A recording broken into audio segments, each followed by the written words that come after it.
aunt helped for a lawyer, so we were able to beat it down to 2 year sentence. They wanted 8 years, but I got all the way to 2 years, and I just took. A part of me actually wanted to go. I was so worn down, just the stress of being a full blown junkie. I really didn't care. I didn't want to fight anymore.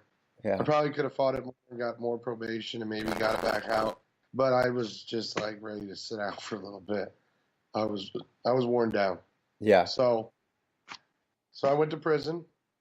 Well, in prison I got some weed. I'd sniff sleeping pills. And at the end of prison, I kind of went to some Bible studies, went to some AA meetings. I was going to do real well when I got out. I got out of prison, went to a few AA meetings with a guy that I used to go out with. He was my sponsor today. He picked me up, took me some meetings, but I couldn't imagine not being able to do kind of substances. So my plan was I was just going to drink and smoke weed occasionally. Mm-hmm. So one night after an AA meeting, I had a couple of my buddies who drank, picked me up, we went to the bar, and I literally didn't stop using anything again for another 6 months. I went on a 6 month, full blown, back to like I never stopped using binge. And then at the end of that 6 months binge, I just one morning woke up, couldn't hit any vein, blood all over, down in my grandma's basement. Oh my I God. had a fifth. I had a full and a syringe full of heroin, and I was gonna kill myself. I sat there and cried, and I looked at my veins. I thought I'll just end this. I looked at this gun I had, and I was gonna shoot myself, but I thought of my grandma, my aunt, my family finding me there, so I couldn't. I couldn't do it. So I went upstairs that day, and I told them what was going on. They knew, but they didn't know. But they deep down they knew I was back using again. And I said, I just need help. So we called my parole officer. He drove over there. He started crying. We're all crying. He called every treatment center around. Every bed was full. And then about a half hour later, a local treatment center called him back, and they had a bed. So he put me in the back of his car. I started going withdrawing. I was using the bathroom all over in the back seat. I was puking. I was so sick. But he drove me all the way to the treatment center and dropped me off.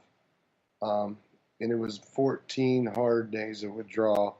And at that time, there wasn't Suboxone, there wasn't methadone in that detox. It was a social detox, which means you just have water and bag, and you lay down and go through it. Yeah. And I went through it.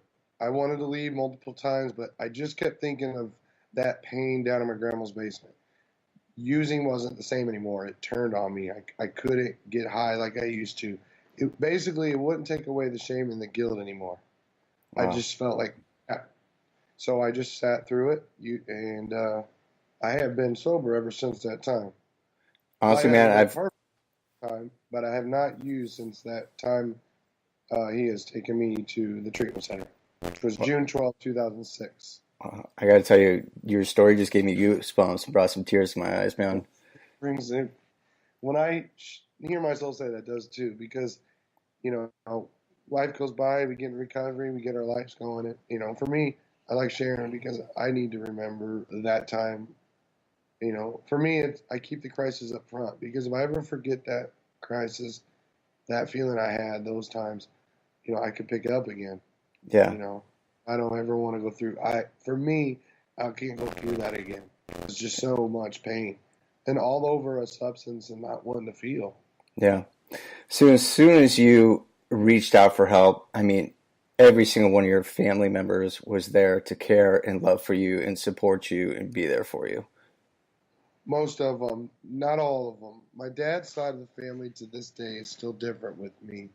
My parents, borrowed early on before the order of protection. I asked them for money. They borrowed some money from my aunts and uncles. That side of the family doesn't understand addiction too well, and they're different with me. We talk to each other when we go to family functions, but they weren't that close with me then, and they're not now. But my mother's side, the Italian side, yes, everybody there was very supportive. They've just kind of knew about the disease concept then. They just knew that I was very sick and not bad, not a bad moral issue. They saw it as a sickness. Yeah. So they just loved me and treated me like I had any other illness. Yeah. Good. So we have a sober date of 6/12/2006. Correct. Unbelievable. Congratulations, man. And take me through, what you're doing now. Let's fast forward it to Sure. now and what you're doing to give back. I know you're doing several amazing things in the recovery community, and this is what fuels you. It's your passion to give back. So let's Yeah. talk about that. I when I first got in recovery, I wasn't good with a hammer or nails, so I went to school, and I got my master's degree in social work, which I love, and I now a licensed clinical social worker and a certified alcohol and drug counselor for certification with adolescents and adults as well. And about a year and a half ago, I started a treatment center and a private practice. We are fully licensed to do outpatient therapy. We do family groups, couples therapy, full IOP, outpatient, individual counseling. That's great. And You know, it's what's the name of the time. treatment center? Rebound Healthcare Systems. Okay. So We're if located. anybody is interested in learning more, give me your website real quick. Yep, just reboundtreatment.com. Okay. www.reboundtreatment.com. Sorry to cut you And off. I just want to make sure you get that oh, out there. yeah, yeah, no problem at all. Okay, Yeah, but go ahead and continue. all the info's in there. And it's a tiring process. Healthcare itself is. I wasn't the business side of it. I wasn't too well of what it was, but it's been tiring getting a network with all the insurances and learning the ins and outs of the treatment world. But we've been doing okay, and the last 6 months we started really picking up and doing well, and we've been able to reach a lot of people. We also really don't turn anybody down. Okay. If you want to come to treatment, we make it work. We take a lot of pro bono people.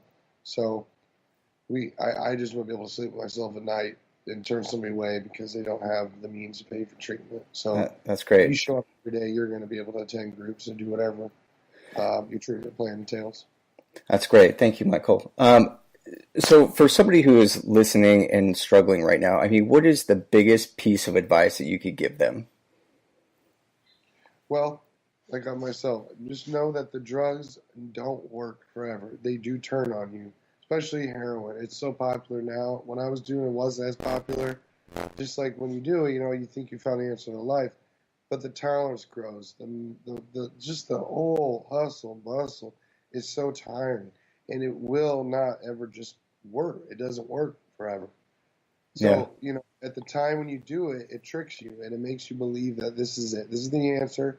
The probation officers are wrong. The counselors are wrong. Family members wrong. I'm not the problem. I just need to slow it down. That's all a lie. It's the disease working. Stopping it, going in recovery, and getting your life going is the answer because there's no limits to recovery.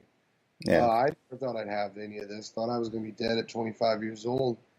But in recovery, I was given a second chance and listening to all the people in the program and how they got their life back. We all are just a family and we help each other each day. I've had a lot of struggles in recovery, people dying and just, times in school when I just wanted to give up and sure, a little drink or a few pills to drift away sounded good, but I know that it's not the answer. It's not true. Yeah. It's a lie. It doesn't work. It just makes things worse, and I function when I'm using. I'm not a dad. I'm not anybody else, but just a junkie. And today, I want to be more than that. Yeah, beautiful. Thank you for sharing that. And what is your biggest piece of advice for, their loved ones, for the mom or the dad or the sibling who is dealing with an addict in the family? To never give up. To view it as like you would someone who's got diabetes or cancer. So yeah, you're not gonna go buy them donuts, so don't go buy them drugs the same way. But don't give up on them. Tell them each day you love them. Maybe give them a call. Don't enable. That's what they would like also. But just you keep the balance of just knowing you're there. And my family did that. Knowing each day I knew they were still there allowed me to not shoot myself or to kill myself. Knowing that those people do care about me. They may not be enable me and give me money, but they care about me. They love me and they know deep down that I'm just sick. And Yeah. that's what I would give advice to them for. Yeah, absolutely love it. Yeah, I literally I can't stop thinking about you in the basement with a full syringe and a gun. And, for those of you guys listening, I'm actually Skyping with you right now, and I can see your face. And, it's just, your story is amazing. And to see where you're at now and having the treatment center and all your volunteering and giving back to the recovery community and being on this podcast and being so open and willing to help and share your story, it's amazing. So I just want to say thank you for being open to this and being on the podcast. And it means the world to me that you're sharing your story and you're saving lives, dude. You really are. Thank you. I appreciate the opportunity. Like I said, for me, I have to talk at least a few times a year and remind myself of that pain that day. So I appreciate you for allowing me to share my story. Yeah, absolutely. And I know you gave out your website. Is there anything else that you want to promote while I have you on? Any social media channels or feeds or? Just recovery in general, and AA and any of the people listening. There's great meetings in every town. I've been to meetings all over the country, and just if you're like it's www.reboundtreatment.com. But yeah, what really helps is the meetings and just recovery itself.